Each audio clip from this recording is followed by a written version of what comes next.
I'm Geoff Klass. I'm CEO of Sense Diagnostics. And at Sense, we've developed technology to detect, measure, and monitor neurological disorder of the brain.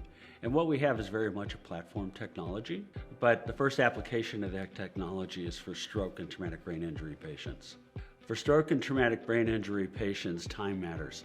Time is brain is often heard, but unfortunately, everything is very subjective these days for triaging a patient in the field, in an emergency room, and to monitor them when they're in the Neuro ICU. So with our device, we're able to determine what is going on, whereas right now in an ambulance, they come upon a stroke patient or a traumatic brain injury patient. That patient gets picked up and delivered to the closest regional hospital. Now that hospital could be very unprepared to handle the kind of problem the patient's having. So if they're having a hemorrhagic stroke or if they have a large vessel blockage, these people need to be at a comprehensive stroke center. And unfortunately, if that's found out at the regional, it takes about 5 hours by the time they're cared for at the regional hospital, then transferred to the comprehensive stroke center where they can get the kind of treatments that they need. So we have headsets with antenna that send low power radio frequency through the brain. It's 1/500th of a cell phone, so very low power. But as those signals transfer through the brain, normal brain tissue gives off one signal, ischemic tissue where there is no blood gives off another, and then a hemorrhage, obviously pooling blood, gives off a third signal. Our algorithms then calculate the difference in the signals, and from that we're able to determine what is going on within that patient's brain. And a single scan, we get 1,800 data points of the entire cranial vault, all the way down through the deep structures, down into the brainstem, and we're able to give an answer from setup of the device to an answer to what is going on is less than 5 minutes.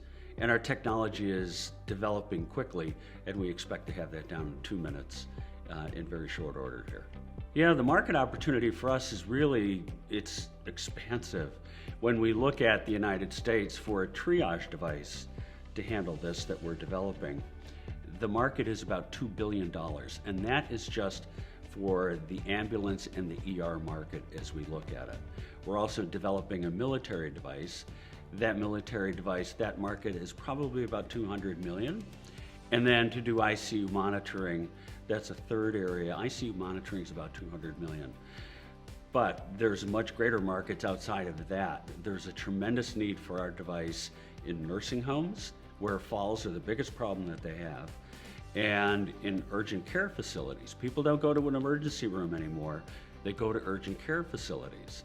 And urgent care facilities most often do not have any form of device whatsoever to assess that patient.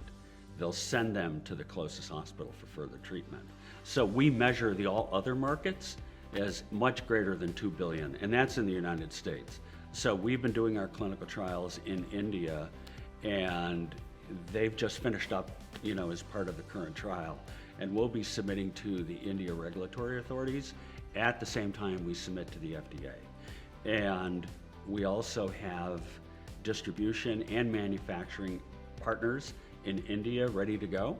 So we're very excited about that. In Canada, we've been doing our clinical trials there as well. And that's also where our core lab is. So we're at the University of Calgary, we're at McGill and the Montreal Neurological Institute, St. Michael's in Toronto. TBI is actually a pandemic in that country. So they're very anxious to get something like this. Have just finished up our pivotal trial, and we will be filing with the FDA. So we're close to commercial. We'll start our commercial activities in the first quarter of next year. Right now, we're just going through the FDA for stroke indication and for bleed, no bleed indication. But what we want to be able to add to that is a size and location readout on the device as well. Not so critical that we have that in the first iteration, because the feedback we get is, look, just now telling us what's going on is enough. So it's a global problem. We have a global solution, and we're just really ready to hit the market and get going.